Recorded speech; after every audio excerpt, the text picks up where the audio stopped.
তা সকলের অবগতির জন্য প্রকাশ করে। এই 7টি উদ্দেশ্য ছিল: 1. দীর্ঘ সংগ্রামের ধারাবাহিকতায় 1971 সালের স্বাধীনতা যুদ্ধের প্রতিশ্রুত উদ্দেশ্য সাম্য, মানবিক মর্যাদা ও সামাজিক সুবিচার এবং 2024 সালের ছাত্র জনতার গণ অভ্যুত্থানের আলোকে বৈষম্যহীন জনতান্ত্রিক রাষ্ট্র ব্যবস্থা প্রতিষ্ঠা। 2. 2024 সালের ছাত্র জনতার গণ অভ্যুত্থানের মধ্য দিয়ে প্রকাশিত অংশগ্রহণমূলক গণতান্ত্রিক রাষ্ট্র প্রতিষ্ঠার জন আকাঙ্ক্ষার প্রতিফলন ঘটানো। 3. রাজনীতি এবং রাষ্ট্র পরিচালনায় সর্বস্তরের জনগণের কার্যকর অংশগ্রহণ নিশ্চিতকরণের ব্যবস্থা। 4. ভবিষ্যতে যে কোনো ধরনের ফ্যাসিবাদী শাসন ব্যবস্থার উত্থান রোধ। 5. রাষ্ট্রের 3টি অঙ্গ অর্থাৎ নির্বাহী বিভাগ, আইনসভা এবং বিচার বিভাগের পৃথকীকরণ ও ক্ষমতার ভারসাম্যায়ন। রাষ্ট্র ক্ষমতা ও প্রতিষ্ঠানসমূহের বিকেন্দ্রীকরণ ও পর্যাপ্ত ক্ষমতায়ন। 7. রাষ্ট্রীয়, সাংবিধানিক এবং আইন দ্বারা সৃষ্ট প্রতিষ্ঠানসমূহের কার্যকর স্বাধীনতা ও স্বায়ত্তশাসন নিশ্চিতকরণের প্রয়োজনীয় ব্যবস্থা।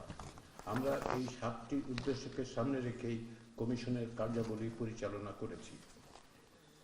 বিদ্যমান সংবিধানের পর্যালোচনার পাশাপাশি কমিশন নভেম্বর মাসের দ্বিতীয় সপ্তাহ থেকে অংশীজনদের মতামত সংগ্রহ শুরু করে। তারই অংশ হিসেবে আমরা ওয়েবসাইটের মাধ্যমে 50,573 জনের মতামত পাই।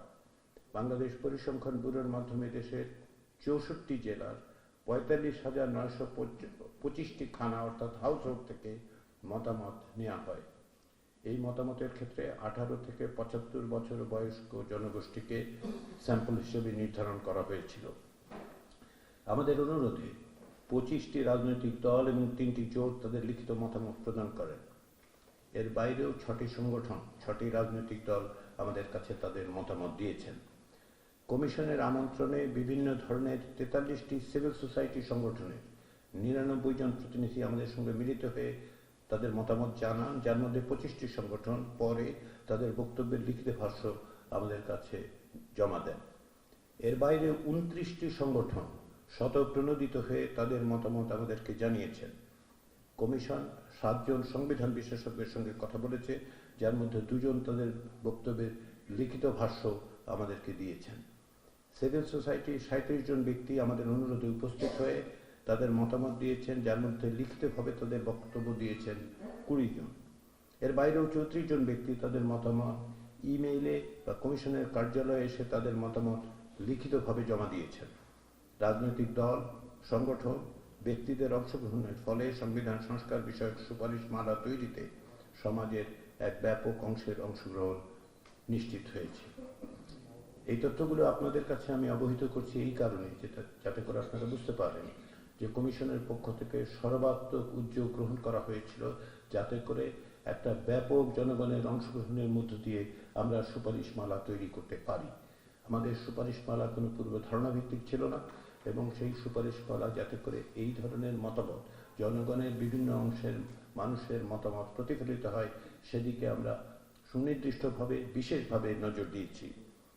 কমিশন বিদ্যমান সংবিধানের পর্যালোচনা, অংশীজনদের মতামত এবং কমিশন সদস্যদের বিশেষজ্ঞ জ্ঞান ও অভিজ্ঞতার আলোকে সুপারিশমালা এবং সেগুলির যৌক্তিকতা তৈরি করে। এর সারাংশ 15 জানুয়ারি সরকারের কাছে পেশ করা হয় এবং তা আপনাদের মাধ্যমে জনগণকে অবহিত করা হয়েছিল। সুপারিশসমূহ এবং সেগুলির যৌক্তিকতার বিস্তারিত বিশ্লেষণ কমিশনের পূর্ণাঙ্গ প্রতিবেদনে আছে, যা 8 ফেব্রুয়ারি প্রকাশিত হয়েছে এবং কমিশনের ওয়েবসাইটে 5টি খণ্ডের এই সমস্ত পূর্ণাঙ্গ প্রতিবেদন আছে। 5 খণ্ডের এই প্রতিবেদনের প্রথম খণ্ডে আছে আমাদের বিদ্যমান সংবিধানের পর্যালোচনা এবং সুপারিশ, এই সুপারিশমালার যে যৌক্তিকতা সেগুলো। দ্বিতীয় থেকে পঞ্চম খণ্ডে আছে অংশীজনদের মতামত, জরিপের ফল এবং ওয়েবসাইটে প্রাপ্ত মতামতের সারাংশ। এর মধ্যে রাজনৈতিক দলগুলির পক্ষ থেকে যে লিখিত প্রস্তাব দেওয়া হয়েছে সেগুলো আমরা আপনাদের জন্য এবং নাগরিকদের জন্য উন্মুক্ত করে দিয়েছি। কমিশন একটি কার্যকর গণতন্ত্র, মৌলিক মানবাধিকার সুনিশ্চিতকরণ এবং জবাবদিহিতা প্রতিষ্ঠার লক্ষ্যে 7টি প্রধান বিষয়কে গুরুত্ব দিয়েছে। সেগুলো হচ্ছে: ১. 1971 সালের স্বাধীনতার যুদ্ধের মহান আদর্শ এবং 2024 সালের গণ অভ্যুত্থানের জন আকাঙ্ক্ষার প্রতিফলন স্বরূপ সংবিধান ও রাষ্ট্রের মূলনীতি হিসেবে সাম্য, মানবিক মর্যাদা, সামাজিক সুবিচার, বহুত্ববাদ ও গণতন্ত্রের প্রস্তাব করেছে। ২. ক্ষমতার প্রাতিষ্ঠানিক ভারসাম্য প্রতিষ্ঠা করার সুপারিশ করেছে। ৩. প্রধানমন্ত্রী পদের একচ্ছত্র ক্ষমতা হ্রাস করার পরামর্শ দিয়েছে। ৪. অন্তর্বর্তী সরকার কাঠামোর সুনির্দিষ্ট প্রস্তাব উপস্থাপন করেছে। ৫. বিচার বিভাগের বিকেন্দ্রীকরণের প্রস্তাব করেছে। ৬. শক্তিশালী স্থানীয় সরকার ব্যবস্থা সুনিশ্চিতকরণের জন্য কোন ধরনের পদক্ষেপ নেওয়া দরকার সে বিষয়ে পরামর্শ দিয়েছে। ৭. মৌলিক অধিকারের আওতা সম্প্রসারণ, সাংবিধানিক সুরক্ষা ও বলবৎ যোগ্যতা নিশ্চিত করার পরামর্শ দেওয়া হয়েছে। আমরা ক্ষমতার কেন্দ্রীকরণ রোধের জন্য বিদ্যমান প্রতিষ্ঠানগুলোকে জোরদার করার পাশাপাশি নতুন প্রতিষ্ঠান গড়ে তোলার জন্য সুপারিশ করেছি। এর অন্যতম হচ্ছে জাতীয় সাংবিধানিক কাউন্সিল বা এনসিসি। প্রধানমন্ত্রী পদের একচ্ছত্র ক্ষমতা হ্রাসের জন্য বিভিন্ন ধরনের ব্যবস্থার সুপারিশ করেছি, যার মধ্যে তিনি যেন একাধিক পদে অধিষ্ঠিত হতে না পারেন সেটার সুপারিশ করেছি। তার নিজ দলের সংসদ সদস্যদের কাছে জবাবদিহির ব্যবস্থার জন্য 70 অনুচ্ছেদ সংস্কারের প্রস্তাব দিয়েছি। বিচার বিভাগের স্বাধীনতা নিশ্চিত করা এবং নাগরিকদের সুবিচার প্রাপ্তির জন্য বিভিন্ন ধরনের পদক্ষেপের সুপারিশ আছে, যার মধ্যে বিচার বিভাগের বিকেন্দ্রীকরণ বিশেষভাবে উল্লেখ করার দরকার। আমরা নাগরিকদের অধিকারগুলো সম্প্রসারণের উপর জোর দিয়েছি এবং সেগুলো বলবৎকরণে রাষ্ট্রের দায়বদ্ধতার বিষয়টি গুরুত্বপূর্ণ বলে বিবেচনা করেছি। আমাদের প্রতিবেদনের সুপারিশ সময়ের বিস্তারিত পুনরুল্লেখ না করে যেটি আমরা জোর দিয়ে বলতে চাই তা হচ্ছে, আমরা মনে করছি যে শক্তিশালী গণতন্ত্র তৈরি এবং তাকে স্থায়ী করতে হলে ভবিষ্যতে ফ্যাসিবাদী শাসনের আশঙ্কা মোকাবেলার উপায় হচ্ছে ক্ষমতাসীনদের জবাবদিহিতার জন্য প্রতিষ্ঠান তৈরি করা, সেগুলোর স্বাধীনতা নিশ্চিত করা এবং স্থানীয় পর্যায় থেকে শাসন ব্যবস্থার সর্বস্তরে নাগরিকদের অংশগ্রহণের নিশ্চয়তা বিধান করতে হবে। তাদের প্রতিনিধিত্বকে কার্যকর করে তুলতে হবে। আমাদের সুপারিশমালা তৈরিতে নাগরিকদের কাছ থেকে যে সহযোগিতা পেয়েছি এবং তারা যেভাবে অকুণ্ঠিত চিত্তে অংশগ্রহণ করেছেন সেজন্য আমরা সকলের কাছেই কৃতজ্ঞ। রাজনৈতিক দল, সামাজিক ও পেশাজীবী সংগঠন, সিভিল সোসাইটির সদস্যরা তাদের মতামত প্রদান করে এই প্রক্রিয়াকে অংশগ্রহণমূলক করে তুলেছেন এবং তাদের মতামতের মাধ্যমে সুপারিশগুলোকে সমৃদ্ধ করেছেন। কমিশনের পক্ষ থেকে তাদের আন্তরিক ধন্যবাদ। এই প্রতিবেদনের জন্য প্রয়োজনীয় গবেষণা, সম্পাদন, মতামত ও তথ্য বিন্যস্তকরণ, অনুবাদ এবং সম্পাদনার কাজে যুক্ত গবেষকদের অবদান ছিল অসামান্য। তাদের এই কমিশন আন্তরিকভাবে ধন্যবাদ জানায়। কমিশনের সার্বিক সহায়তা প্রদানের জন্য আইন ও বিচার মন্ত্রণালয় এবং সংসদ সচিবালয়ের যে সকল কর্মকর্তা ও কর্মচারী নিরলসভাবে পরিশ্রম করেছেন, কমিশন তাঁদের কাছে কৃতজ্ঞ। পুরো প্রক্রিয়ার সময় গণমাধ্যমগুলোর কাছ থেকে আমরা যে সহযোগিতা পেয়েছি তা বর্ণনাতীত। এই জন্য আমি ব্যক্তিগতভাবে এবং কমিশনের সকলে আপনাদের কাছে কৃতজ্ঞ। ধন্যবাদ। আমরা এখন আপনাদের পক্ষ থেকে যদি প্রশ্ন থাকে। গঠনের পরামর্শটা দিয়েছেন রাষ্ট্রপতির নেতৃত্বে, এইটা কি ও ফলো করে? এটা একটা কোশ্চেন। আর একটা কোশ্চেন হচ্ছে, আপনি ব্যক্তিগতভাবে পাশাপাশি যেখানে আপনাদের পরামর্শ অনুযায়ী বা সুপারিশ অনুযায়ী উচ্চ কক্ষে এবং নিম্ন কক্ষে 2/3 গণভোটটা কতটা যৌক্তিক? আর বাংলাদেশের প্রেক্ষাপটে এই যেহেতু পলিটিক্যাল দলগুলায় নতুন নাকি আমরা বাইরে থেকে কোথাও করেছি, আমরা যেটা করেছি সেটা হচ্ছে যে আমরা বিভিন্ন দেশে এই অভিজ্ঞতাটা বিচার করার চেষ্টা করেছি, কিন্তু তারও আগে যেটা আমাদের বিবেচনায় এসছে সেটা হচ্ছে এই যে বাংলাদেশে যে রাষ্ট্রীয় প্রতিষ্ঠানগুলো আছে এবং রাষ্ট্রের যে 3টি অঙ্গ, সেগুলির প্রতিনিধিত্বের এক জায়গায় বসার কোনো ব্যবস্থা আসলে এখন নেই। আমরা যেটা দেখতে পাই যেটা হচ্ছে যে কোনো সময় ওয়েস্টমিনস্টার স্টাইল গভর্নমেন্টে যেটা হয় সেটা হচ্ছে ট্রেজারি এবং অপোজিশন পরস্পরের মুখোমুখি হন।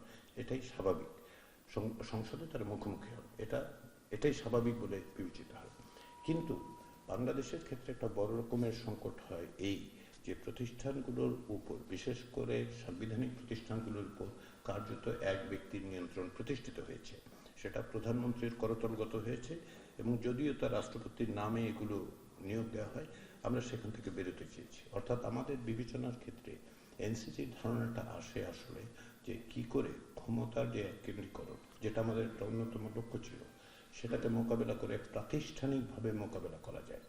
আমাদের দ্বিতীয় বিবেচনা যেটা ছিল যে রাষ্ট্রের বিভিন্ন যেই অঙ্গগুলো আছে সেগুলোর প্রতিনিধিদের একত্রে এক জায়গায় আনা যায় কিনা, যাতে করে বিভিন্ন গুরুত্বপূর্ণ বিষয় এবং তার মধ্যে সাংবিধানিক পদগুলোর নিয়োগ, তিন বাহিনীর প্রধানের নিয়োগ, এই জাতীয় বিষয়গুলো থাকবে, যাতে করে আলাপ আলোচনার মধ্য দিয়ে যেটা জনগণের এবং রাষ্ট্রের এবং সরকারের প্রয়োজনে করা যায় সেটা করতে পারবে।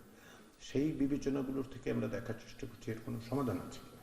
তো আমরা সেই সমাধান খুঁজতে গিয়ে যে কোনো কারণে যে কোনো বিবেচনার থেকে আমরা অন্যান্য দেশে এই ধরনের পরিস্থিতির মোকাবেলাগুলো কিভাবে করা হয়েছে সেটা আমরা বিবেচনা করেছি। ফলে আমরা কোথা থেকে কপি করিনি। আমাদের ধারণাগুলো কি অন্যান্য দেশের অভিজ্ঞতা দিয়ে সমৃদ্ধ হয়েছে?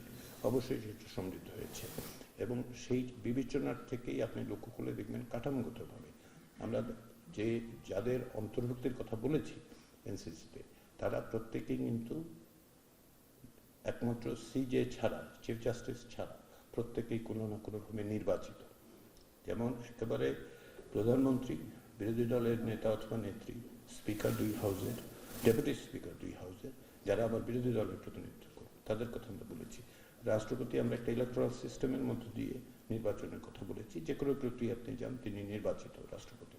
আর যেটা বলেছি আমরা সেটা হচ্ছে যে দুই হাউসে যে এই দুই প্রধান দল অর্থাৎ সরকার, ট্রেজারি এবং অপোজিশনের বাইরে যারা আছেন তাদেরও যেন এক ধরনের প্রতিনিধিত্ব থাকে। ফলে আমরা এটা প্রতিনিধিত্বমূলক করতে চেয়েছি। রাষ্ট্রের যে প্রতিষ্ঠানগুলো সেগুলো যেন পরস্পরের মধ্যে সহযোগিতামূলক আলোচনার জায়গা তৈরি করা যায় এবং এক ব্যক্তির বা একটি প্রতিষ্ঠানের যেন কর্তৃত্ব না থাকে, এগুলির বিবেচনা আমাদের কাজ করেছে এবং সেই অনুযায়ী আমরা এনসিসির কাঠামোটা তৈরি করেছি। আমাদের কাঠামো সদস্যদের দেখলে দেখবেন যে অন্যান্য দেশ থেকে ভিন্ন। এটা হচ্ছে আমাদের বাস্তবতা। দ্বিতীয় যেটা আপনি বলেছেন গণভোটের যৌক্তিকতার প্রশ্নটা,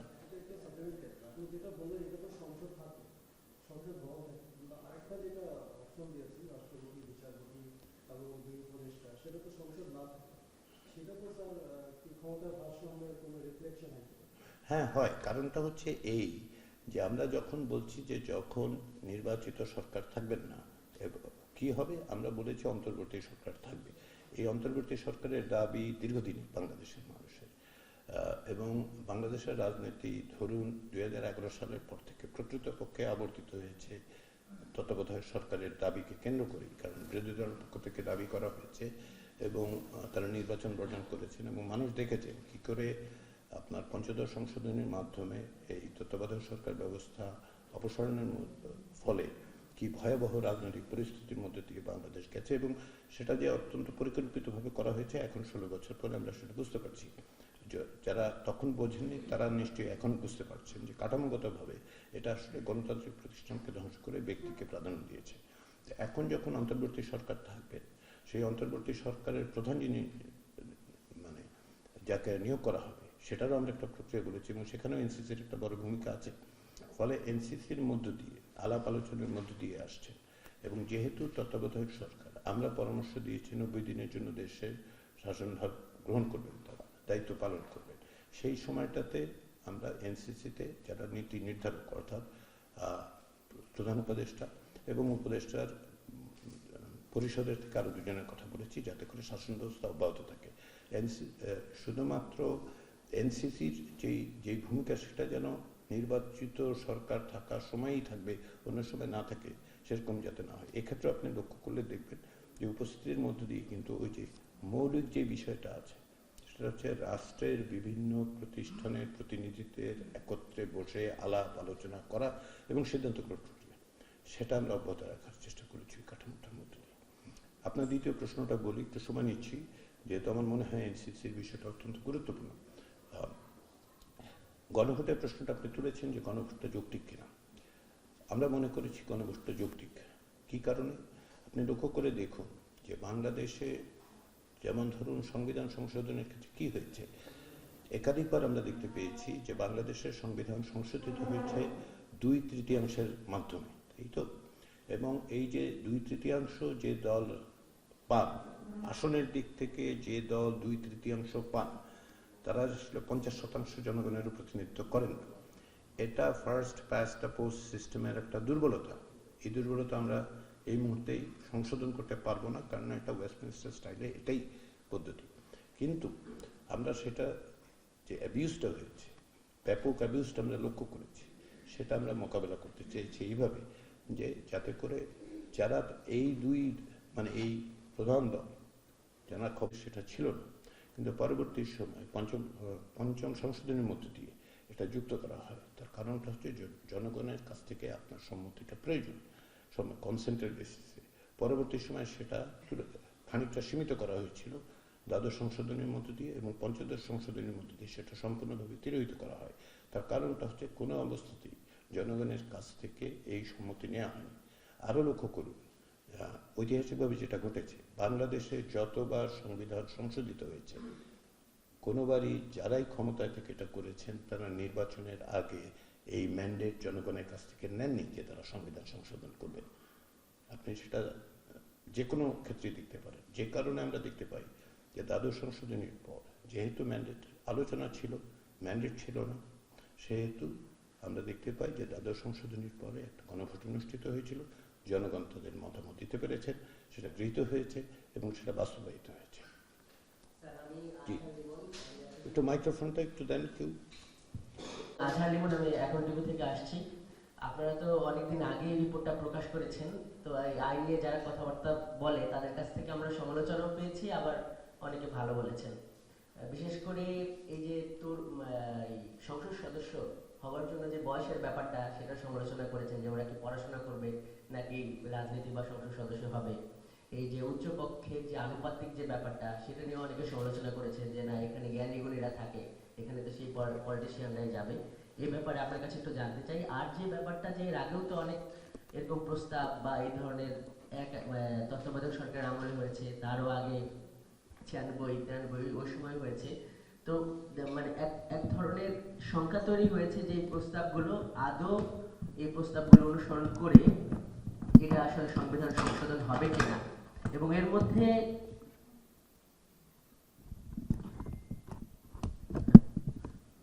জি স্যার, এর মধ্যে এই আলোচনাও আসছে, কেউ কেউ দাবি তুলেছে যে এই গণভোটের মাধ্যমে এই প্রস্তাবগুলো নিয়ে সংবিধান সংশোধন করা যায় কিনা।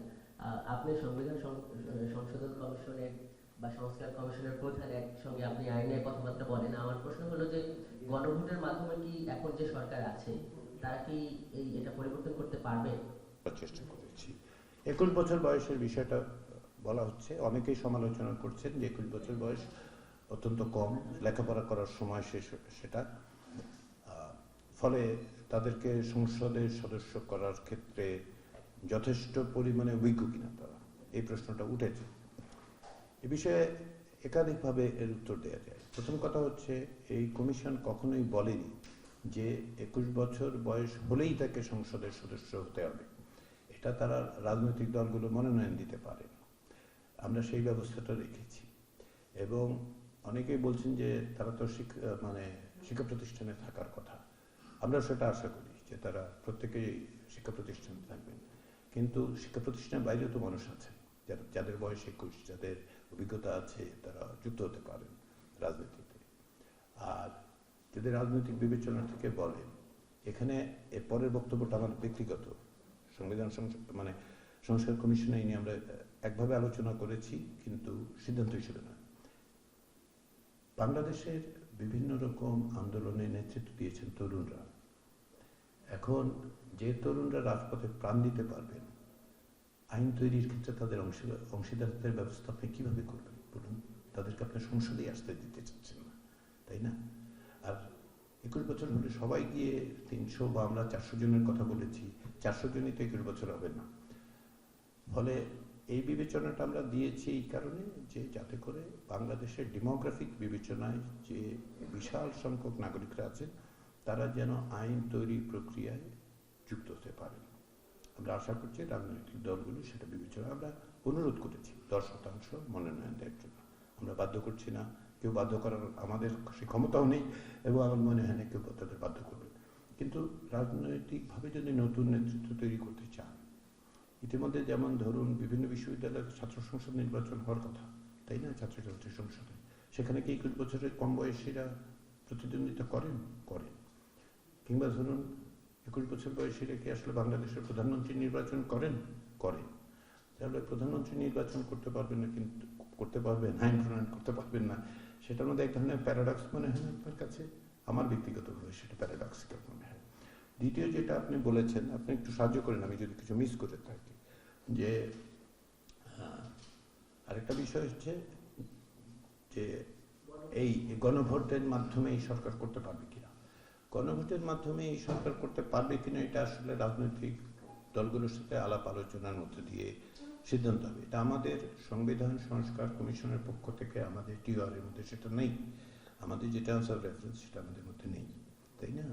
ফলে কিভাবে আমরা যেটা বলেছি সেটা হচ্ছে সংস্কারগুলো কি করতে হবে, কিভাবে করতে হবে সেটা কিন্তু আমরা বলিনি, কারণ সেটা আমাদের এই দায়িত্ব দেয়া হয়নি। এই দায়িত্ব রাজনৈতিক দলগুলোর সাথে ইন্টারিম গভর্নমেন্ট আলোচনা করবেন।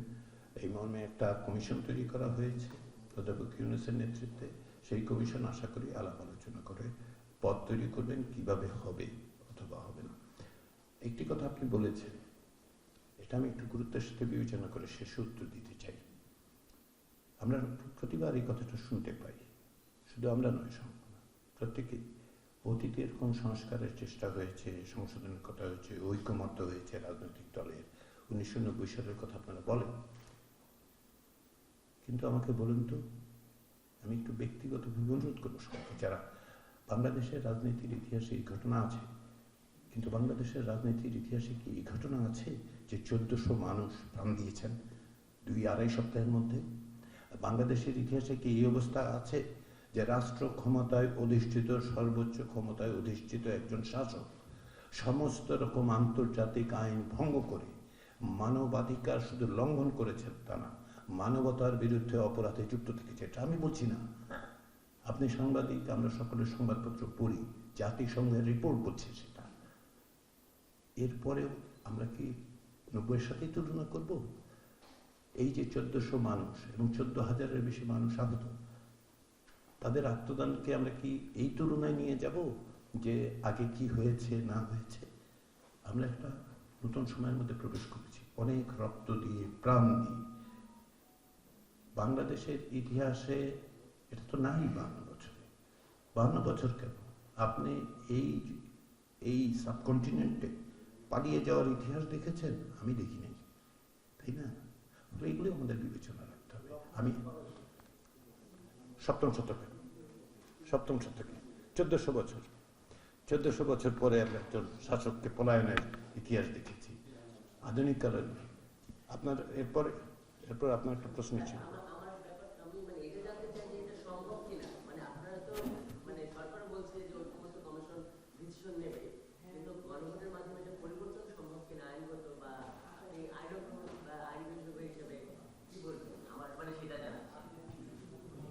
এই মতামতটা সংস্কার কমিশনের পক্ষ থেকে আমরা দেব না।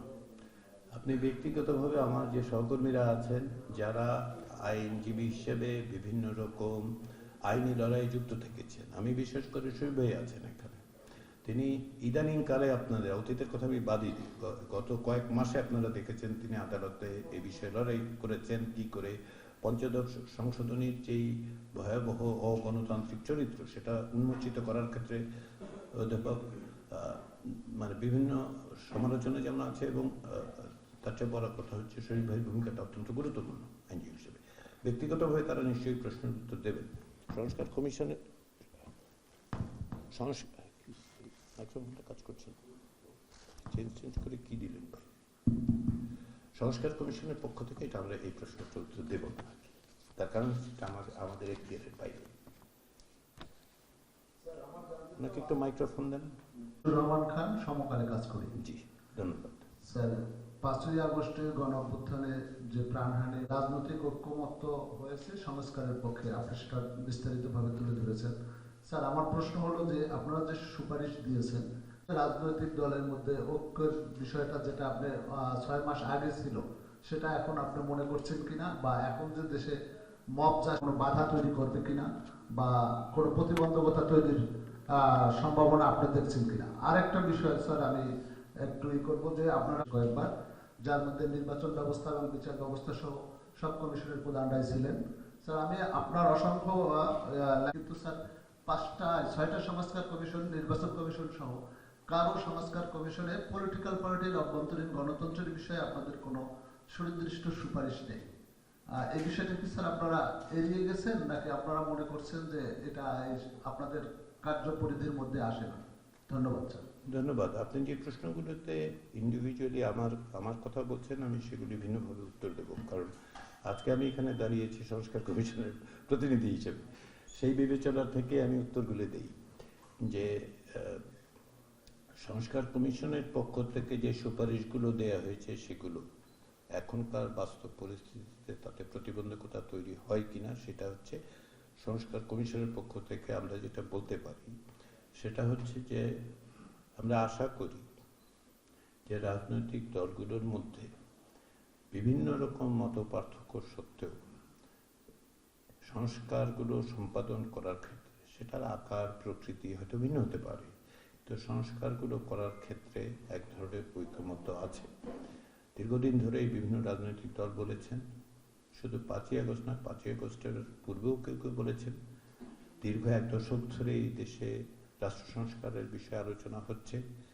বছর 3-4 আগে একটি রাজনৈতিক দল তাদের সংস্কার প্রস্তাব পেশ করেছে, অতীতে এগুলি আলোচনা হয়েছে। ফলে আমাদের বিশ্বাস, আমাদের আস্থা যে রাজনৈতিক দলগুলোর এ ব্যাপারে আন্তরিকতা আছে।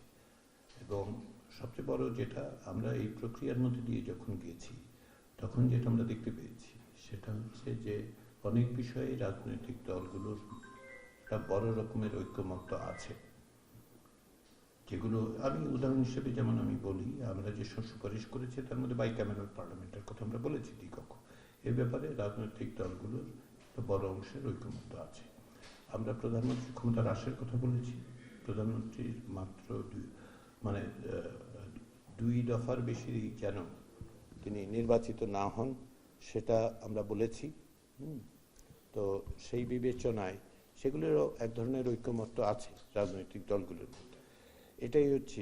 আর যে প্রশ্নগুলো আপনি করছেন যে অন্যান্য সবগুলো মিলে কেন অভ্যন্তরীণভাবে রাজনৈতিক দলগুলোর গণতন্ত্রায়নের কথা বলেনি, সেটার উত্তর আমি এইভাবে দিই। সেটা হচ্ছে, দেখুন, আমাদের দিক থেকে আমাদের বিবেচনায় সংবিধান সংস্কার কমিশনে বাংলাদেশের সংবিধানের মধ্যে এই বিষয়টা বিদ্যমান সংবিধানেও নেই এবং আমরা সেই দিকে নজর দেওয়ার কথা বিবেচনা করিনি। এটা অন্যভাবে রাজনৈতিক সংস্কৃতি পরিবর্তনের ক্ষেত্রে যেটা দরকার সেটার অভ্যন্তরীণভাবে দলগুলোর থেকে আসতে হবে, এটা বাইরে থেকে চাপিয়ে দেওয়ার বিষয় নয়, সেইভাবে আমরা বিবেচনা করেছি। এর বাইরের অংশগুলো আমি উত্তর দিচ্ছি না, কারণ হচ্ছে কিছু কিছু প্রশ্ন আপনি করেছেন যেগুলো আমার লেখা সংশ্লিষ্ট, কিংবা ধরেন আমার কাছে, বা 6 কমিশনের সম্মিলিত। এটা আমরা যখন 6 কমিশনের পক্ষ থেকে যখন আপনাদের সাথে কথা বলব,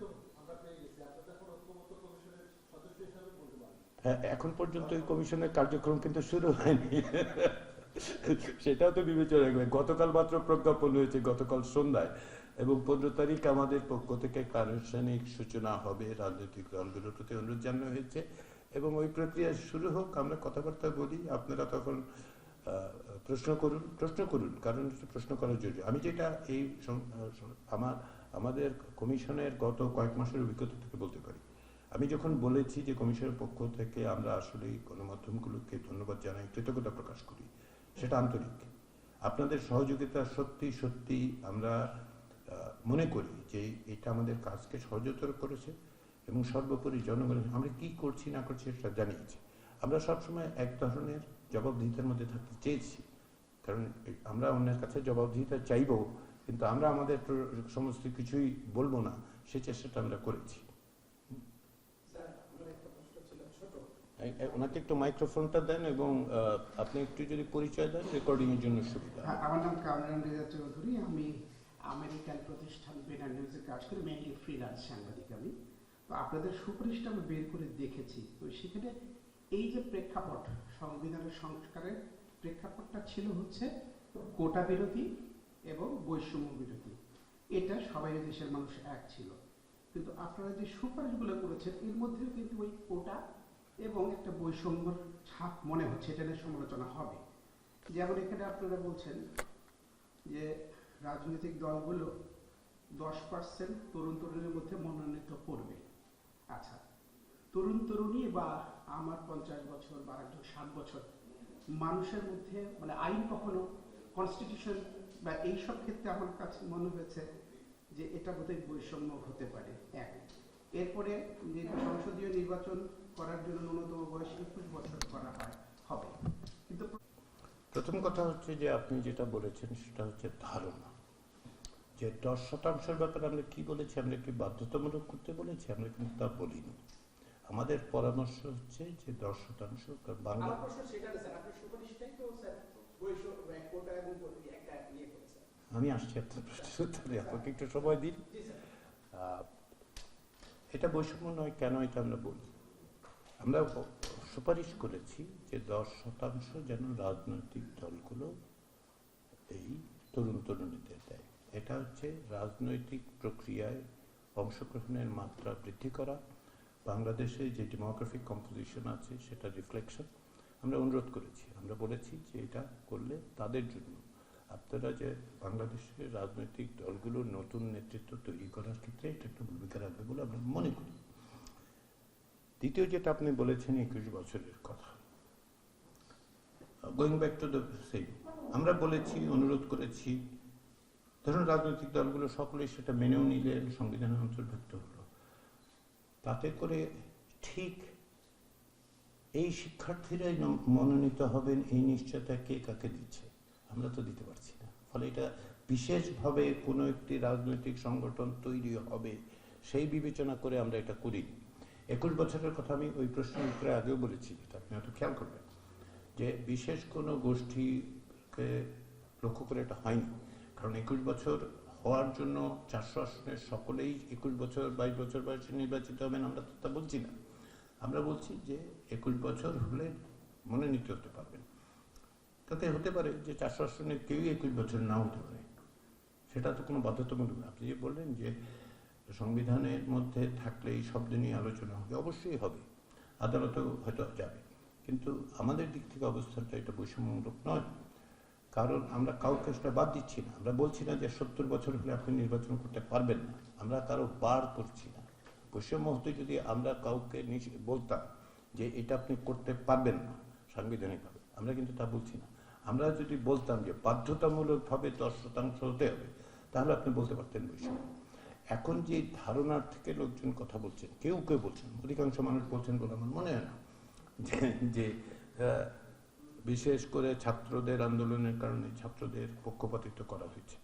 ছাত্রদের ধরুন রাজনৈতিক দলগুলি যদি ঐক্যমতে না আসেন তাহলে হয়তো এটা থাকবেও না, আমরা তো জানি না। আমরা কিন্তু ড্রাফট করছি না। আপনি যে প্রশ্নটা তুললেন, এগুলি ড্রাফটিং এর প্রসেসে যাবে। হ্যাঁ, এটা আমাদের সুপারিশ, ক্যাবিনেটে থাকার মানে কিন্তু হ্যাঁ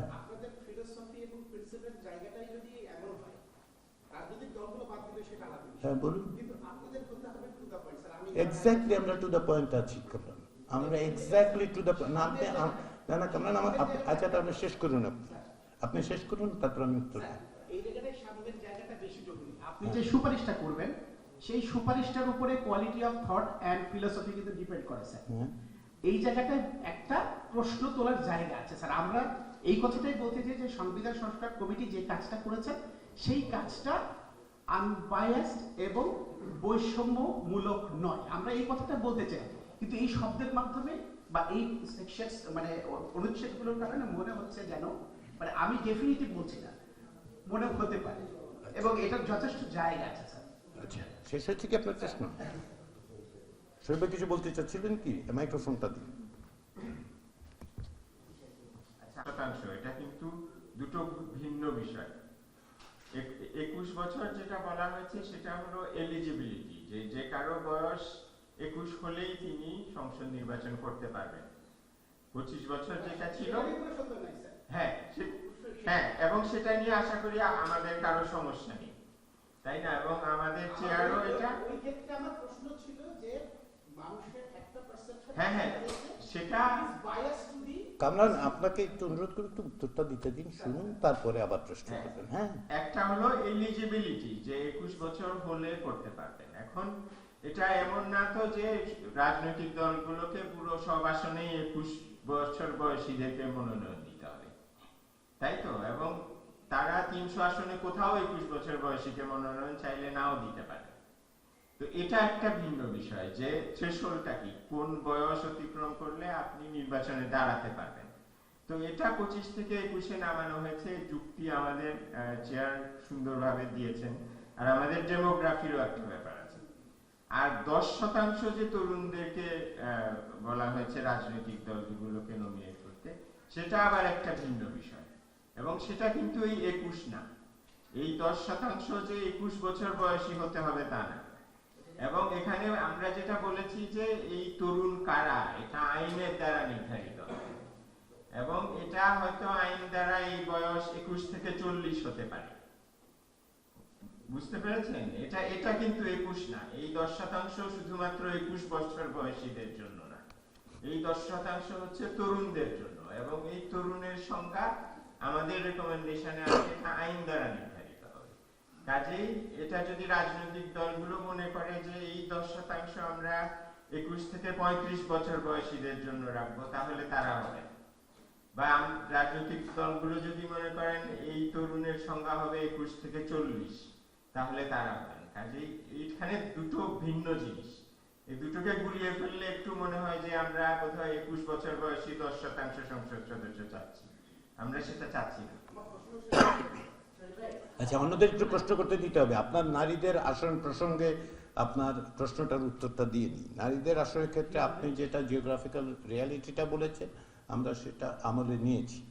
আমলে নিয়ে আমাদের নীতিগত অবস্থান, আপনার শব্দ যদি আপনি আমাকে অ্যালাউ করেন ধার দিতে, তাহলে নীতিগত ইডিওলজিক্যাল অবস্থানটা হচ্ছে গত 52 বছর যাবৎ, বিশেষত 1990 সালের পর যেটা আরও প্রকট হয়ে দাঁড়ায়, সর্বসাম্প্রতিককালে গত 3টি কথিত নির্বাচন, যেগুলির ব্যাপারে নির্বাচন শব্দটা ব্যবহার করা আপত্তিকর, তার মধ্য দিয়ে যে সংসদ তৈরি হয়েছে, এই ভবন, এবং সেখানে যে সমস্ত নারীদের প্রতিনিধিত্ব করার কথা বলা হয়েছে, তাদের নির্বাচন প্রক্রিয়াটা ছিল শুধুমাত্র অবমাননাকর নয়, রীতিমতো আপনি যে কোনো শব্দ, যেহেতু আমরা অত্যন্ত ফর্মাল এনভায়রনমেন্টে আছি, অনেক শব্দ ব্যবহার করা সম্ভব হবে না আমাদের জন্য। তো সেই জন্য বাংলাদেশের নারী সমাজের বিভিন্ন প্রতিনিধিরা দীর্ঘদিন যাবৎ সরাসরি নির্বাচনের কথা বলেছেন। আমরা নীতিগতভাবে মনে করেছি যে এটা প্রয়োজন, জরুরি, এবং এক্ষেত্রেও দেখুন, আমরা যখন বলছি 100 জন 400 জনের 25%, বাংলাদেশের নারী জনগোষ্ঠীর সংখ্যা প্রায় 50%। তো সেই অর্থে আসলে পুরোপুরি প্রতিনিধিত্ব হয় না নারী সমাজের, তারপরেও ইনক্রিমেন্টালি ওই জায়গায় আপনাদেরকে যেতে হবে। সেই বিবেচনা থেকে আমরা বলেছি এখন আপনি এই কনস্টিটুয়েন্সি কিভাবে তৈরি করা হবে সেটা আসলে নির্বাচন কমিশন নির্ধারণ করতে পারে, একটা প্রক্রিয়া আছে। নির্বাচন সংক্রান্ত সংস্কার কমিশন সেটার আরেকটা প্রস্তাব দিয়েছেন, তারাও 100 দিয়েছেন, তারা বলছেন রোটেট করার কথা, সেটাও একটা পদ্ধতি হতে পারে। আপনি এগুলিকে যেই বিবেচনায় বৈষম্য বলছেন এবং সেটার ব্যাখ্যার ক্ষেত্রে আপনি ব্যবহার করছেন পারসেপশন, তো পারসেপশনের তো সমস্যা হচ্ছে যে আপনি যেভাবে পারসিভ করবেন আমি যেভাবে না পারসিভ করতে পারি। হ্যাঁ, আপনি অন্যদের একটু প্রশ্ন করতে দিন। হ্যাঁ, আমি একটু ব্যাখ্যা করি, না আপনি বলেন, প্রশ্ন করেন। এটা হচ্ছে পারসেপশন স্যার, এটা একটা রিয়ালিটি স্যার। আচ্ছা, বাংলাদেশের 300 আসনকে ভাগ করে যে অংশটুকু হবে এর জন্য তার আরো দুগুণ বেশি হবে, আর ডাবল রিপ্রেজেন্টেশন তো হবে স্যার। হ্যাঁ ঠিক আছে, আমি এটা বলেছি তো কামরান, আমি বলেছি। আপনি এখন আমি বোধহয় আপনাকে ঠিক স্পষ্ট করে বোঝাতে পারছি না, আমি আরেকবার একটু চেষ্টা করি। আমরা এটা বিবেচনায় নিয়েছি যে নারীদের প্রতিনিধিত্ব নিশ্চিত করা দরকার প্রত্যক্ষ ভোটে। যেভাবে গত বছরগুলোতে নারীদের অবমাননা করা হয়েছে, আমরা তার বিরুদ্ধে একটা নীতিগত অবস্থান নিয়েছি। বাংলাদেশের নারী সমাজের প্রতিনিধিত্বকারী প্রতিষ্ঠান, সংস্থা, সংগঠন সকলে এটা বলেছেন, তারা এসছেন, তারা কথা বলেছেন, তারা দীর্ঘদিন যাবত আন্দোলন করছেন। আমরা নীতিগত অবস্থান থেকে সেটা বলেছি যে অন্তত পক্ষে 100 আসন নারীদের জন্য নির্ধারিত থাকা জরুরি প্রত্যক্ষভাবে। এখন সেটার মানে এটা বাস্তবায়ন করার পথ কিন্তু আমরা বলে দিইনি যে ঠিক কোন জায়গায় কিভাবে হবে। সেটা নির্বাচন কমিশন যখন ডিলিমিটেশন করবেন তারা করতে পারেন। নির্বাচন সংক্রান্ত সংস্কার কমিশন ইতিমধ্যে আরেক ধরনের প্রস্তাব দিয়েছেন, সেটাও রাজনীতিবিদরা মানবেন কিনা আমি জানি না, আমরা দেখব, তখন আমরা বিবেচনা করব। ততক্ষণ পর্যন্ত আমাদের প্রস্তাবটা নীতিগতভাবে অবস্থানটা হচ্ছে বাংলাদেশের সংসদে অন্তত পক্ষে সরাসরি ভোটে 1/4 নিশ্চিতভাবে নারী প্রতিনিধিত্ব থাকা দরকার। এর বাইরে যারা 300তে আসন আছে সেখানেও নারীরা প্রতিদ্বন্দ্বিতা করবেন এবং আমরা আশা করি সেখানেও তারা জিতবেন, অবশ্যই জিতবেন। সেটা আমরা প্রতিবন্ধক তৈরি করি নাই, কিন্তু এটা আপনাকে বিবেচনায় রাখতে হবে। আচ্ছা, আপনার হাতে মাইক্রোফোন, বলুন। স্যার, আমার নাম সাদিকুর রহমান, আমি নিউ এজ পত্রিকায় কাজ করি। আমি আমার একটা প্রশ্ন হচ্ছে যে, ধন্যবাদ। আচ্ছা, প্রথম প্রশ্ন যেটা সেটা হচ্ছে যে বহুত্ববাদিতার ক্ষেত্রে যেটা, যে বহুত্ববাদিতা কি করবে। বহুত্ববাদিতার সবচেয়ে বড় দিক যেটা সেটা হচ্ছে শুধুমাত্র ধর্ম বিবেচনায় ভিন্ন মত নয়। বহুত্ববাদিতা আপনার নৃতাত্ত্বিক পরিচয় আপনি ভিন্ন হতে পারেন, ধর্মের যে কোনো ধর্মের ভেতরেও বিভিন্ন রকম মত পথ আছে, সেগুলোকে কোনো না কোনোভাবে তাতে করে যাতে বৈষম্য সৃষ্টি না হয় সেটার চেষ্টা করা সম্ভব হবে। এবং বহুত্ববাদ যেটা মনে করে সেটা হচ্ছে বহুত্ববাদের যে ধারণা, সেই ধারণা যেটা আমরা গ্রহণ করেছি সেটা হচ্ছে বাংলাদেশে ভাষা, সংস্কৃতি, নৃতাত্ত্বিক পরিচয়, ধর্ম সমস্ত কিছুর মধ্যে যে পার্থক্যগুলো আছে সেই পার্থক্যগুলোকে শুধুমাত্র অ্যাকনলেজ করা না, শুধুমাত্র রেকগনাইজ করা না, তাদেরকে যেন সমমর্যাদায় প্রতিষ্ঠা করা যায়। সেই কারণেই আমরা বহুত্ববাদিতার কথা বলেছি। আমাদের কাছে বহুত্ববাদিতার ধারণাটা মনে হয়েছে যে আরও অনেক বেশি ব্যাপক, যাতে করে বিভিন্ন রকম মত পথকে, বিভিন্ন রকম পরিচয়কে আমরা সংশ্লিষ্ট করতে পারব। রাষ্ট্রের দায়িত্ব হচ্ছে সকলের প্রতি সমতার ভিত্তিতে যেন তাদেরকে সমমর্যাদায় অধিষ্ঠিত করা যায়, সেই বিবেচনা থেকেই আমরা বহুত্ববাদিতার কথা বলেছি। আপনি রাষ্ট্রধর্মের প্রসঙ্গটা তুলেছেন। রাজনৈতিক দলগুলোর পক্ষ থেকে অধিকাংশ, এখন তো আপনারা রাজনৈতিক দলগুলোর প্রস্তাবগুলো দেখতে পাচ্ছেন, সেখানে আপনারা দেখেছেন যে প্রকৃতপক্ষে, এবং শুধু তাই না, ওয়েবসাইটে যে সমস্ত বিবেচনা আছে সেগুলোর ক্ষেত্রেও আপনি দেখবেন যে কী ধরনের মতামত এসছে রাষ্ট্রধর্মের প্রশ্নে। রাষ্ট্রধর্মের প্রশ্নে এক্ষেত্রে আমি যেটা বলি, রাষ্ট্রধর্মের প্রশ্নে কমিশনের মধ্যে ঐকমত্য ছিল না। আমরা এটা বিবেচনা করেছি, আমাদের অন্য সব মতামতের ক্ষেত্রে আমরা ঐকমত্যে পৌঁছতে পেরেছি। এই বিষয়ে ভিন্ন মত ছিল কমিশনে, এবং তারপরেও আমরা যেটা বিবেচনা করেছি সেটা হচ্ছে আমাদের অংশীজনদের একটা ব্যাপক অংশ এটি এইভাবে রাখার কথা বলেছেন, তার প্রতি শ্রদ্ধা রেখে এটা এইভাবে বলা হয়েছে। আপনি যদি দেখেন এর বাইরে এখন যদি অন্য বিবেচনাগুলি আপনারা করেন তাহলে বুঝতে পারবেন। সেটা হচ্ছে যে আমরা যখন দেখেছি 2017 সালের একটি গবেষণার কথা আমি বলতে পারি, পিউ রিসার্চে, যেখানে বলা হচ্ছে যে পৃথিবীর 199টা দেশের মধ্যে 42% দেশে হয় রাষ্ট্রধর্ম আছে অথবা একটি বিশেষ ধর্মের প্রতি রাষ্ট্রের পক্ষপাতিত্ব আছে, ফেভার করে 42%। এটা হচ্ছে বাস্তবতা। বাইরেও যেটা আছে সেটা হচ্ছে যে আপনি দেখবেন বিভিন্ন দেশে রাষ্ট্রধর্ম আছে এবং রাষ্ট্রধর্ম থাকার ক্ষেত্রে আসলে অসাম্য তৈরি করেনি, এগুলি সিম্বলিক হিসেবে থেকেছে। আমি এই প্রসঙ্গে উল্লেখ করি যে জোনাথন ফক্সের একটা বই আছে রিলিজিয়ন এবং পলিটিক্স নিয়ে, সেখানে রিলিজিয়ন অ্যান্ড স্টেট বলে যে ডেটা সেটটা ব্যবহার করা হচ্ছে সেখানেও দেখা যাচ্ছে যে অনেক দেশে রাষ্ট্রধর্ম থাকার কারণে পরিস্থিতি ভিন্ন রকম রূপ নিয়েছে। যেমন ধরুন ইরানের ক্ষেত্রে, আবার অন্যদিকে রাষ্ট্রধর্ম বা বিশেষ ধর্মের প্রতি পক্ষপাত থাকা সত্ত্বেও নাগরিকের অধিকার সীমিত হয়নি, যেমন আপনার যুক্তরাজ্য। ফলে বিভিন্ন রকম ব্যবহার আছে। যদি রাষ্ট্রধর্ম থাকার কারণে আইনি প্রক্রিয়ায় নাগরিকের সমতার বিধানকে কোনো না কোনোভাবে ক্ষতিগ্রস্ত করে, অধিকাংশ ক্ষেত্রে সেটা সিম্বলিক হয়ে দাঁড়ায়। এবং বাংলাদেশের ক্ষেত্রে আপনি যে বাস্তবতার কথা বলছেন সেই বাস্তবতাটা তৈরি হয়েছে 1988 সালে। তারপরে আজকে আমরা 2025 সালে ইতিমধ্যে কম বেশি সকল দলই, যাদেরকে আমরা মনে করি যে রাষ্ট্র ক্ষমতায় যেতে পারতেন, তারা গেছেন, তারা কিন্তু কোনো পরিবর্তন করেনি। অষ্টম সংশোধনের মধ্যে দিয়ে এটা আসার পর থেকে সপ্তদশ সংশোধনী, 9টা সংশোধনী হয়েছে। দুটো মেজর কনস্টিটিউশনাল অ্যামেন্ডমেন্টস আপনারা দেখেছেন।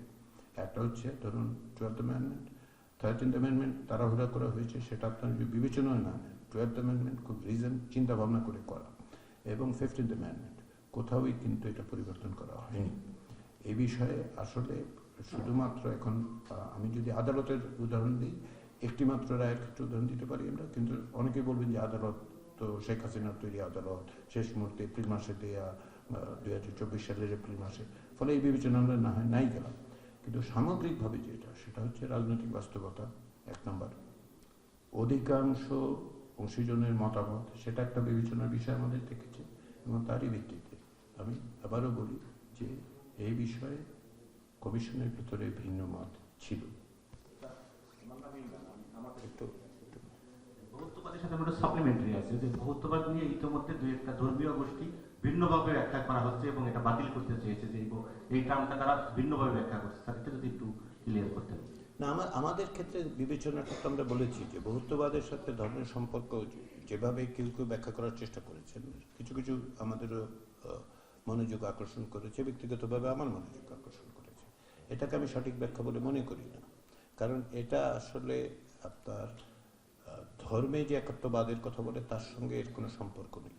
এটা সমাজে রাজনীতিতে বিভিন্নভাবে যে বিভিন্ন মত এবং পথ আছে, বিভিন্ন রকম ভিন্নতা আছে, বিভিন্ন রকম বৈচিত্র্য আছে, এগুলোকে অন্তর্ভুক্ত করা, সমান মর্যাদায় অভিযুক্ত করা, এবং তাদেরকে যেন কেউ তাদের পরিচয়ের কারণে ভিন্নভাবে রাষ্ট্র দ্বারা ট্রিটেড না হয়, সেই ব্যবস্থার কথা আমরা বলছি।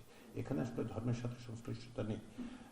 যে কোনো বিষয়ে আপনি বুঝতেই পারেন যে আপনি বা আমি যে কোনো বিষয় তো ভিন্ন ভিন্নভাবে ব্যাখ্যা করতেই পারি। তারা হয়তো করেছে, আমার ধারণা যে তারা এটা আবার বিবেচনায় নেবেন এবং বুঝতে পারবেন যে আমরা কোন জায়গা থেকে আসছি, কি অর্থে আমরা এটা মানে রেকমেন্ড করেছি আমাদের সব পরামর্শটা। এর সঙ্গে আমরা কোনো অবস্থাতে কোনো ধর্মকে চ্যালেঞ্জ করা, কোনো ধর্মকে ছোট করা, কোনো ধর্মের প্রতি কোনো রকম পক্ষপাত প্রদর্শন কোনোটাই করা হয়। আমি তানি আজকের পত্রিকা আপনার সামনে। সেদের ক্ষেত্রে আমরা যে পরামর্শ দিয়েছি সেটা হচ্ছে অর্থ বিল, অর্থাৎ যেটা বাজেট ছাড়া। বাজেটটা আমরা কেন রেখেছি যে ওই জায়গায় নিজ দলের বিরুদ্ধে ভোট দিতে পারবে না, তার কারণটা হচ্ছে যাতে জনগণকে জিম্মি করা না হয়। ধরুন একটি রাজনৈতিক দল 151টি আসন পেয়ে বা সংসদে নিম্নকক্ষে বিজয়ী হওয়ার কারণে সরকার গঠন করলেন, এর মধ্যে 2 জন সদস্য ঠিক করলেন যে না, তারা আসলে সরকারকে বা তার দলকে জিম্মি করে ফেলবে, তারা বাজেটের সময় তারা ভোট দেবেন না দিলে কি হবে, বাংলাদেশের মানুষ সাফার করবে, আপনি আমি সাফার করব, তাই তো, আমাদের বেতন আটকে যাবে, জিনিসপত্রের দাম বাড়বে। আমরা সেই সমস্ত কারণে বাজেট জিনিসটা রেখেছি যে কোনো অবস্থাতেই অত্যন্ত স্বল্প সংখ্যক মানুষ জনগণকে জিম্মি করতে না পারে। আপনি যে হর্স ট্রেডিং এর কথা বলছেন, এই হর্স ট্রেডিং এর বিষয়টা 72 সালে বিবেচনা করা হয়েছে বলেই বলা হচ্ছে, কিন্তু লক্ষ্য করে দেখুন যে এতে করে কি হচ্ছে। আপনি প্রধানমন্ত্রী রিমুভালের আর কোনো প্রসেস আপনার হাতে নেই।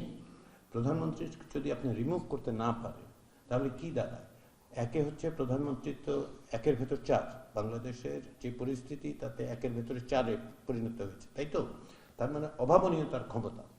তদুপরি তিনি চাইলে রাষ্ট্রপতিকে দিয়েও অনেক কিছু করাতে পারেন, তাই না, তার পরামর্শ ছাড়া কিছুই হবে না। তো এইরকম একটি ক্ষমতাশালী লোককে, ব্যক্তিকে আপনি কি করে রিমুভ করবেন যদি তার বিরুদ্ধে অনাস্থা প্রস্তাবে আনা না যায়? তো আপনি যদি 70 অনুচ্ছেদ অব্যাহত রাখেন তাহলে আপনি কি করে তার বিরুদ্ধে অনাস্থা প্রস্তাব আনেন? আপনি মৌলিক জবাবদিহিতার জায়গা যদি বিবেচনা করেন তাহলে এই 70 অনুচ্ছেদ অবিকৃতভাবে রেখে আপনি জবাবদিহিতার ব্যবস্থা নিশ্চিত করতে পারবেন বলে আমাদের কাছে মনে হয় না। মনে না হওয়ার যথেষ্ট কারণ আছে, এবং তার উদাহরণ করে দেখুন। যারা বলছেন যে অকস্মাৎ এরকম ব্যবস্থা থাকলে সরকারের পতন ঘটবে এবং মানে দেশে একটি মানে অস্থিতিশীল পরিস্থিতির সৃষ্টি হবে, সেটার সাথে আমরা একমত নই। উদাহরণটা বলে না। সর্বসাম্প্রতিককালে ব্রিটেনে 2022 সালে 6 মাসের মধ্যে 3 জন প্রধানমন্ত্রী হয়েছিলেন, কিন্তু কনজারভেটিভ পার্টি ক্ষমতায় ছিল। কনজারভেটিভ পার্টি নির্বাচন না হওয়া পর্যন্ত যায়নি, কারণ হচ্ছে নির্বাচনে তারা পরাজিত হয়েছে। যদি না পরাজিত হতেন তাহলে তারা আবার ক্ষমতায় আসতেন। সংসদের ভেতরে কনজারভেটিভ পার্টির সদস্যরা মনে করেছেন যে তাদের যে নেতৃত্ব, সেই নেতৃত্ব তাদের অবস্থানকে প্রতিনিধিত্ব করে না, অথবা তাদের জনপ্রিয়তা হ্রাস করে। তখনই তারা পরিবর্তন করেছে। তারা বলেছেন, তখন দল পরিবর্তন করে দিয়েছে। এই জায়গাটা তো তৈরি করতে হবে। আমাদের সবচেয়ে বড় বিবেচনা ছিল যে জবাবদিহির জায়গাটা আপনি করতে হবে। যে ব্যক্তি তার নিজের দলের কাছে জবাবদিহি করতে বাধ্য না, একবার যদি প্রধানমন্ত্রী হন তিনি আর জবাবদিহি করতে বাধ্য না। এই যে পরিস্থিতি, এ থেকে বেরোবার পথটা কি? 70 অনুচ্ছেদ অবিকৃত অবস্থায় রেখে তার কোনো পথ পদ্ধতি আবিষ্কার করা যায়নি। এটা 52 বছরের অভিজ্ঞতা। জি, আমরা দ্বিতীয়টা দিয়ে শুরু করি। আপনি যদি একটু ব্যাখ্যা করেন ইকরাম ভাই, মাইক্রোফোনটা দেন। আমি প্রথমটাতে আসছি আর কি।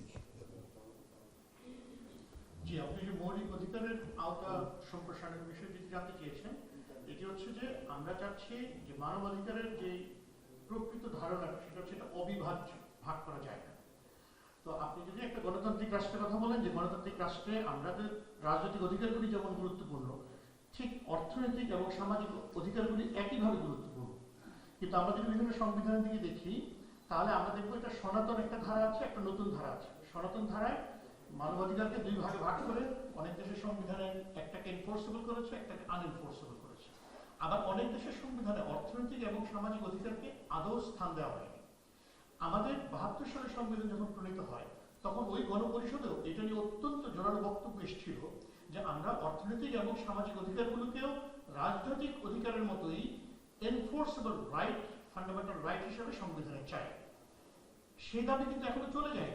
যদি এখনো আমরা জরিপও করেছি, বা আজকেও যদি আমরা এখানে একটু জরিপ করি যে আমরা কি খাদ্যের অধিকারকে মৌলিক অধিকার হিসেবে দেখতে চাই কিনা, শিক্ষার অধিকারকে চাই কিনা, স্বাস্থ্যের অধিকারকে চাই কিনা, আমরা কিন্তু অবশ্যই অধিকাংশ মানুষ বলবো যে আমরা এটা চাই। তো সেজন্য আমরা এটার আওতাটা সম্প্রসারণ করতে চাই। রাজনৈতিক অধিকার এবং অর্থনৈতিক অধিকার, এটার মধ্যে কোনো বিভাজন তৈরি না করে দুটিকে মিলিয়ে আমরা একটা single bill of rights, fundamental rights করতে চাই। এবং এটার নজির স্পেশালি পোস্ট 2000 এরাতে পৃথিবীর বেশ অনেকগুলি দেশে আছে, এবং ইন্টারন্যাশনাল লোতেও এটা এখন এস্টাবলিশ কনসেপ্ট যে economic rights, social rights can be equally enforced just like civil and political rights. সুতরাং আমরা সেই ধরনের একটি প্রস্তাবনা দিয়েছি। এক। 2 নম্বর আমরা সম্প্রসারণ বলতে যেটি বুঝিয়েছি যে কনটেক্সচুয়ালি আমাদের অনেক কথা চিন্তা করতে হবে। ধরুন আমরা ফ্রিডম অফ এক্সপ্রেশনের কথা আগে বলতাম, কিন্তু এখন আমরা দেখছি যে এমন কিছু মাধ্যম আছে যে মাধ্যমের প্রতি আমাদের যদি প্রপার অ্যাক্সেস না থাকে, তাহলে আমাদের সেই ফ্রিডম অফ এক্সপ্রেশনটা মিনিংলেস হয়ে যাবে। তার মধ্যে আমরা ইন্টারনেটের উদাহরণ আনতে পারি। সেই জন্য আমরা এটাকে এইভাবে নতুন নতুন কিছু অধিকার নিয়ে আসতে যাচ্ছি। তার মধ্যে আমরা ইন্টারনেটের অধিকারের কথা বলেছি।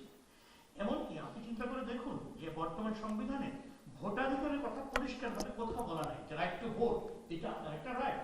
এখন আপনি বলতে পারেন যে freedom of expression includes right to vote, কিন্তু আপনি এটাও বলতে পারেন যে যখন আমরা সংবিধান রচনার কথা বলি বা সংশোধনের কথা বলি, ওই দেশের পার্টিকুলার পলিটিক্যাল কনটেক্সট কিন্তু খুবই গুরুত্বপূর্ণ।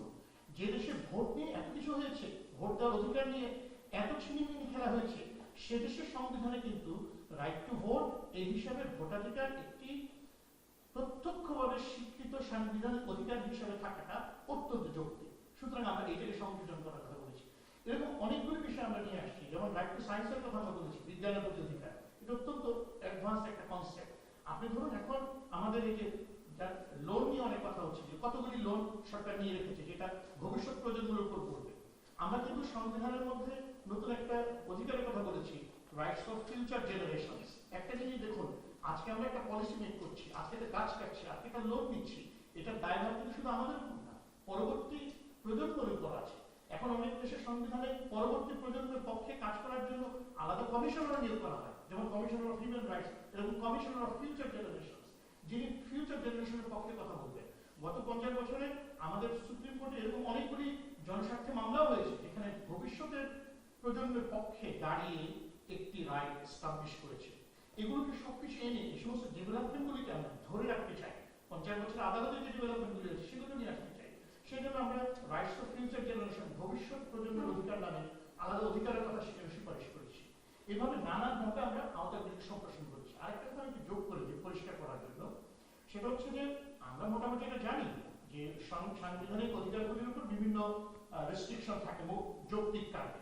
তো এটা যাতে প্রপারলি হয় সেই কারণে রেস্ট্রিকশনের উপর আমরা আলাদা একটা ক্লজ দিয়েছি, প্রপোর্শনালিটি টেস্ট দিয়েছি, নতুন নতুন কিছু ধারণা এখানে নিয়ে আসার চেষ্টা করেছি মৌলিক অধিকারকে আরো সম্প্রসারিত এবং অর্থবহ করে তোলার জন্য। ধন্যবাদ। সংস্কারের ক্ষেত্রে আমাদের যে প্রস্তাবগুলো, সেই প্রস্তাব বা সুপারিশগুলো, সেগুলোর অধিকাংশই যদি আপনি বিবেচনা করেন তাহলে এই মুহূর্তে আগামীকালই করা যাবে এরকম বিষয়গুলো প্রায় অনুপস্থিত বললাম এই কারণে যে একটা প্রক্রিয়ার মধ্যে দিয়ে যেতে হবে। অন্যান্য যে সংস্কার কমিশনগুলো করা হয়েছে, বাকি 5টি যারা ইতিমধ্যে প্রতিবেদন দিয়েছেন, আমরা ছাড়া বাকি 5টি সংস্কার কমিশনের পক্ষ থেকে দেওয়া প্রতিবেদনকে মধ্যে থেকে যেগুলো বাস্তবায়নযোগ্য সেগুলো শনাক্ত করে সেগুলো সরকারের কাছে পৌঁছে দেওয়া হয়েছে এবং সরকারের পক্ষ থেকে দ্রুত ব্যবস্থা গ্রহণ করা হবে, এটাই আমাদেরকে বলা হয়েছে এবং সেই মতে পদক্ষেপ নেওয়া হচ্ছে বলে আমরা জানি। ফলে ডিসেম্বরের যে নির্বাচনের কথা অন্তর্বর্তী সরকারের প্রধান বলেছেন, বলেছেন এবং সেভাবে আগাচ্ছেন, তো সেই ক্ষেত্রে এর অনেক কিছু করা যাবে।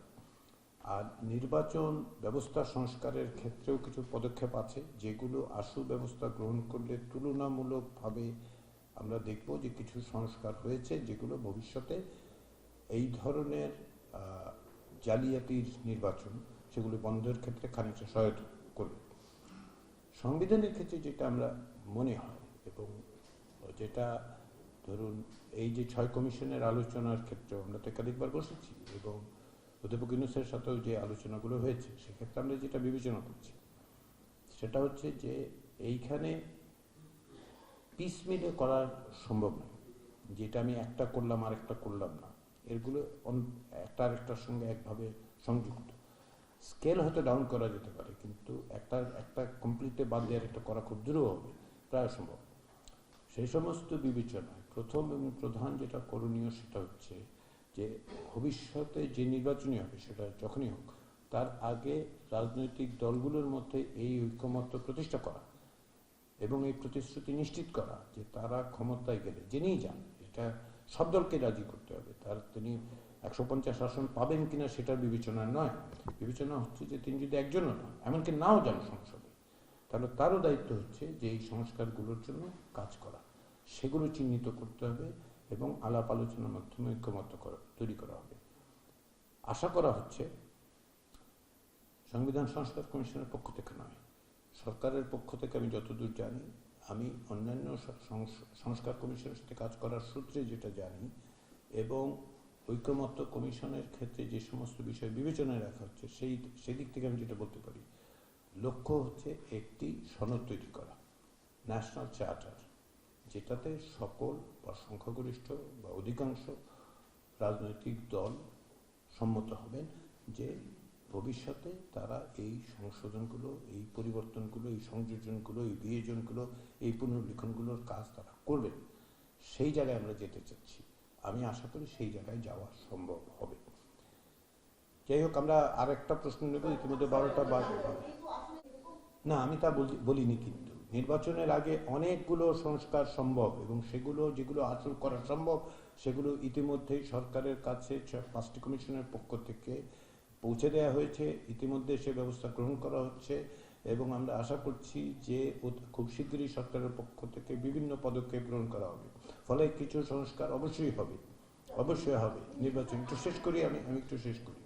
সংবিধানের ক্ষেত্রে যেটা আমি বলেছি সেটা হচ্ছে এই যে সংবিধান যেহেতু পরস্পর সম্পর্কিত, প্রত্যেকটি অনুচ্ছেদই এক অর্থে অন্যের সাথে সংশ্লিষ্ট এবং আমরা কিছু বড় ধরনের কাঠামোগত সংস্কারের প্রস্তাব দিয়েছি, সেহেতু এগুলোর ক্ষেত্রে প্রথমে দরকার হবে জাতীয় ঐকমত্য গঠন এবং সেটা রাজনৈতিক দলগুলো যেহেতু নির্বাচন করবেন, দেশ চালাবেন, তাদের মধ্যে ঐকমত্যটা হওয়া জরুরি। সেই প্রক্রিয়াটা নিশ্চিত করতে হবে আগে, সেটা তারা যদি ঐকমত্যে পৌঁছান তারাই প্রক্রিয়াটার সিদ্ধান্ত নেবেন। তারা এখনই এগুলি করতে চান, নির্বাচনের পরে করতে চান, নতুন সংসদে করতে চান, গণভোটের মাধ্যমে করতে চান, বিভিন্ন রকম পথ আছে, এগুলি তারাই নির্ধারণ করবেন। আমরা আরেকটা প্রশ্ন নেব তারপরে, কারণ 12টার বেশি বাজে।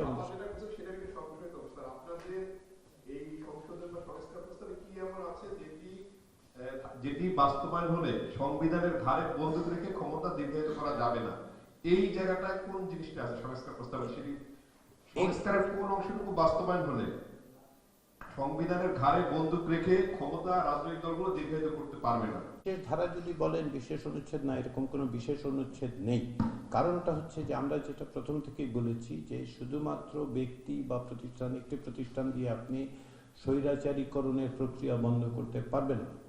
এবং বাংলাদেশের সংবিধানের ৭২ থেকে এই ত্রুটিটাই থেকে গেছে যে বিভিন্নভাবেই এটা পথ পদ্ধতি তৈরি করেছে। তাহলে আপনাকে বন্ধ করতে হবে বিভিন্ন রকম প্রাতিষ্ঠানিক কাঠামো তৈরি করে, যার ফলে আমাদের যে প্রস্তাবগুলো, সেই প্রস্তাবগুলোর প্রধান দিক হচ্ছে যে আমরা বলেছি ক্ষমতা কেবলমাত্র দুজন ব্যক্তির মধ্যে বা দুটো প্রতিষ্ঠানের মধ্যে বন্টন নয়। আমরা ক্ষমতার ভারসাম্য তৈরি করার ক্ষেত্রে বিভিন্ন রকম প্রতিষ্ঠানের কথা বলেছি। যেগুলো আছে বিদ্যমান প্রতিষ্ঠান সেগুলো শক্তিশালী করা, স্বাধীন করা, অন্যদিকে নতুন প্রতিষ্ঠান তৈরি করা এবং তাদের জবাবদিহিতার বিভিন্ন রকম উপকরণ তৈরি করা। যেমন একটা উদাহরণ আমি বললাম, অনুচ্ছেদ ৭০ অনুচ্ছেদের ক্ষেত্রে আমাদের পরিবর্তনের প্রধান লক্ষ্য হচ্ছে এই জবাবদিহিতার ব্যবস্থাটা নিশ্চিত করা। সেই দিক থেকে বিবেচনা করেই আমরা, আপনি যদি আমাদেরকে জিজ্ঞাসা করেন আমার বা আমার সহকর্মীদের যে একটা অনুচ্ছেদ বলেন এটি চেঞ্জ করে আমরা মানে আরেকজন স্বৈরাচারী শাসক উত্থানের পথ বন্ধ করে দেব, আমার মনে হয় না আমাদের পক্ষে সেটা বলা সম্ভব। আমি অন্তত বলতে পারবো না, কারণ সেটা আমাদের উদ্দেশ্যই ছিল না, এটা সম্ভব নয়। আমরা বরঞ্চ দেখেছি গত ৫২ বছরে প্রাতিষ্ঠানিকভাবে যে পরিস্থিতিটা তৈরি হয়েছে সেটা কিভাবে মোকাবেলা করা যায়, প্রতিষ্ঠান তৈরি করা যায়, প্রতিষ্ঠান শক্তিশালী করা যায় এবং জবাবদিহিতাটা নিশ্চিত করা যায়, সেটা আমরা করেছি। আপনাদের সবাইকে ধন্যবাদ, আপনারা এসেছেন